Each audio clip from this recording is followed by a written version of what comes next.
Good evening friends, मैं कनिका गौतम एक बार फिर आपके सामने एक न्यू वीडियो लेके आई हूँ। आज हम अगर आप कॉम्पिटिटिव एग्ज़ाम की तैयारी कर रहे हैं तो आज का ये लेक्चर आप लोगों के लिए बहुत इंपॉर्टेंट होने वाला है। हम टॉपिक को बिल्कुल बेसिक से क्लियर करेंगे और एंड में प्रैक्टिस क्वेश्चन करेंगे। पर ये पार्ट 1 है, पार्ट 2 के बाद हम एक्स्ट्रा क्वेश्चन करेंगे।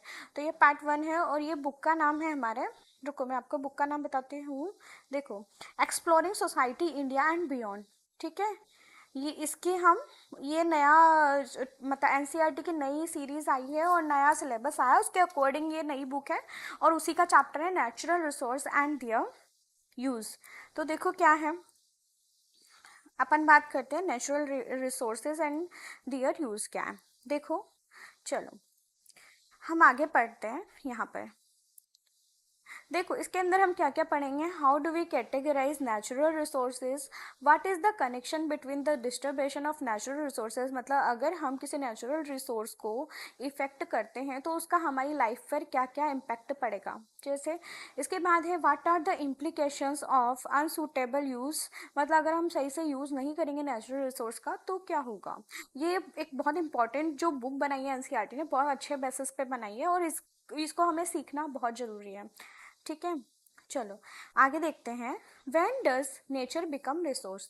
अब हम देखते हैं कि जो हम नेचर है, नेचर मतलब हमारे आसपास क्या है, लाइक हमारे आसपास है ट्रीज है, ठीक है, रिवर है, ये सब क्या है नेचुरल रिसोर्सेस हैं।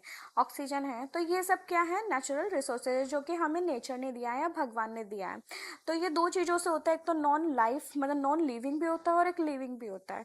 नॉन जैसे ट्री क्या है लिविंग है और रिवर क्या है नॉन लिविंग है, तो ये आपस में इंटरकनेक्टेड होते हैं।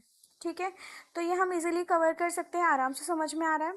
ठीक है, तो देखो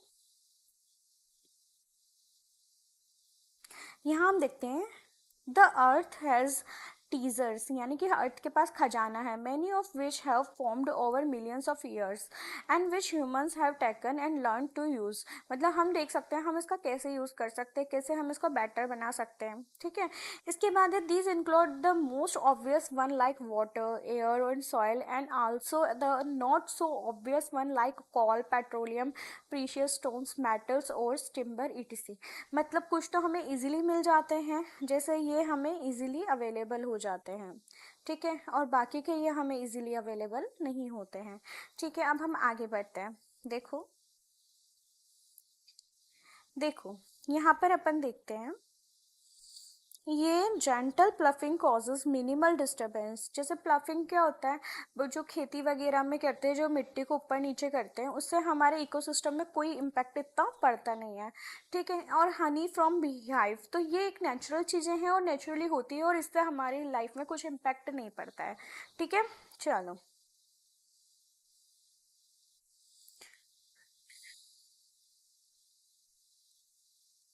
देखो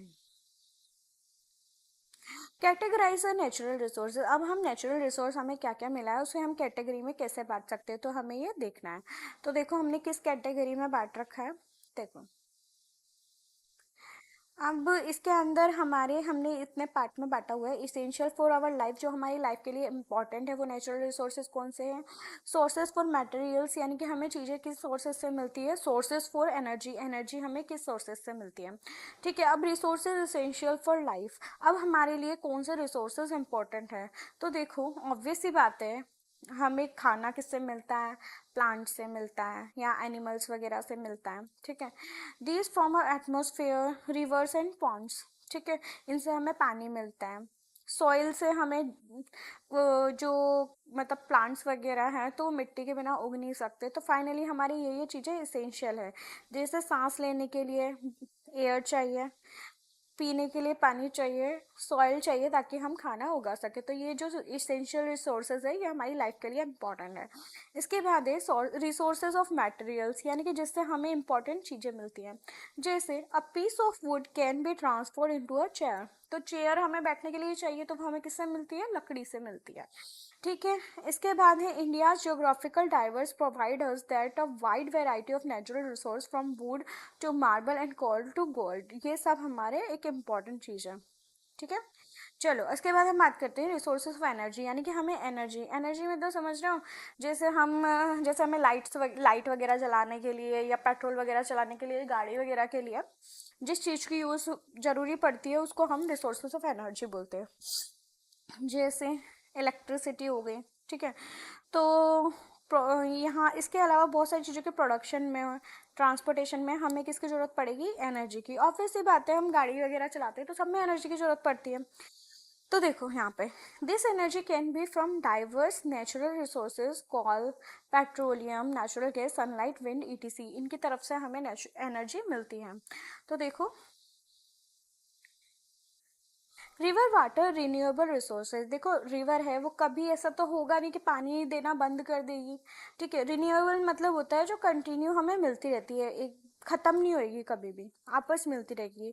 नाम ही क्या है, री प्लस न्यू, यानी कि री मतलब दोबारा मिलती रहे। As long as glaciers and forest existed, ये तब तक रहेगी जब तक ग्लेशियर भी रहेंगे और फॉरेस्ट भी रहेंगे, ठीक है।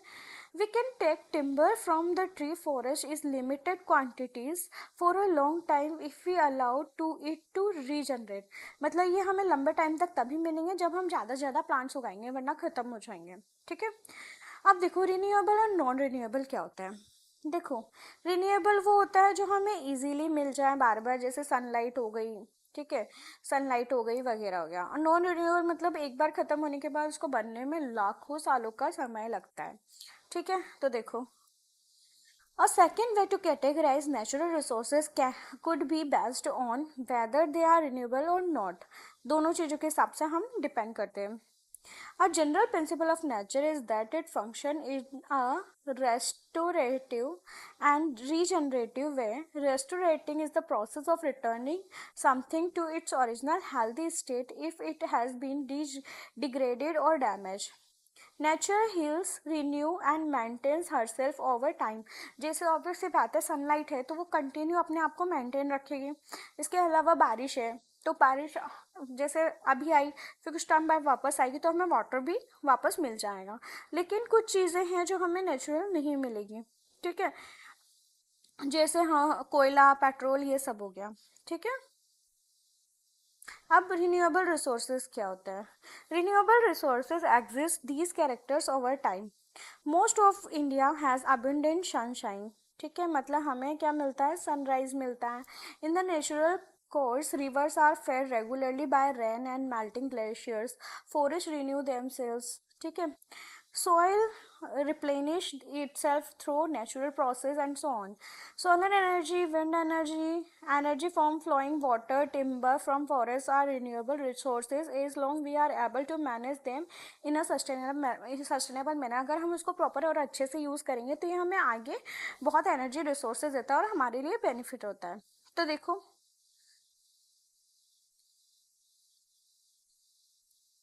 अब देखो, we need industries to produce the goods and consume, the process also create waste से, जो भी चीज़ हम बनाते हैं उसमें क्या होता है, वेस्ट पार्टिकल भी होते हैं और ये कहाँ जाते हैं, रिवर में आते हैं। और रिवर से क्या होता है, रिवर के पानी से हम खाना बनाते हैं और फाइनली खाना जो है हमारे प्लांट्स में आता है और प्लांट्स में आने के बाद वो खाना हम खाते हैं तो हमारे लिए पॉइजनस हो जाता है, ठीक है, और इस लाइफ को सपोर्ट नहीं कर सकता है, ठीक है। इसीलिए हमें रिवर्स वगैरह को पॉल्यूशन फ्री रखना पड़ेगा। चलो इसके बाद हम बात करते हैं नॉन रिन्यूएबल रिसोर्सेज। तो ऑब्वियसली बात है, रिन्यूएबल मतलब हो गया सनलाइट वगैरह, सनलाइट, एयर, वाटर। इसके अलावा नॉन रिन्यूएबल होते हैं। Non renewable resources are created over long long period, बहुत लंबे टाइम के बाद वापस मिलते हैं हमें। They can not be replenish, वो टाइम टू टाइम हमें वापस दोबारा नहीं मिल सकते। For example, fossil fuel, coal and petroleum and minerals and metals like iron, copper and gold are non-renewable resources, तो ये हमें ध्यान रखना है। India has significant quantities of coal reserves. We mine coal to meet our growing need for energy, but it has been estimated that the coal reserve in India may last another 50 years. बस 50 साल तक ही रह पाएंगे। The demand for electricity has been increasing and the production expense and development work accelerated till more sustainable options become available widely, मतलब कहने का मतलब है हमारे पास इतना ही एनर्जी रिसोर्स बचा हुआ है कि हम 50 साल निकाल सकते हैं, उसके बाद हमें कुछ और अल्टरनेटिव ढूंढने पड़ेंगे। इसलिए नॉन रिन्यूएबल रिसोर्सेज क्या है, लिमिटेड हैं, तो इसको बहुत तरीके से हमें यूज़ में लेना पड़ेगा, ठीक है। चलो अब इसके बाद जो नेक्स्ट पार्ट है, हम distribution of natural resources and implications, ये हम नेक्स्ट वीडियो में पढ़ेंगे। अगला पार्ट जल्द ही अपलोड होगा। चैनल सब्सक्राइब जरूर करें, पर आपको 2-4 दिन लग सकते हैं अगला वीडियो आने में, तो थोड़ा सा आप वेट कर लीजिएगा। और अगर आपको मेरा वीडियो पसंद आता है तो प्लीज़ लाइक शेयर सब्सक्राइब जरूर कीजिए एंड बेल आइकन को जरूर दबाइए। Thank you so much.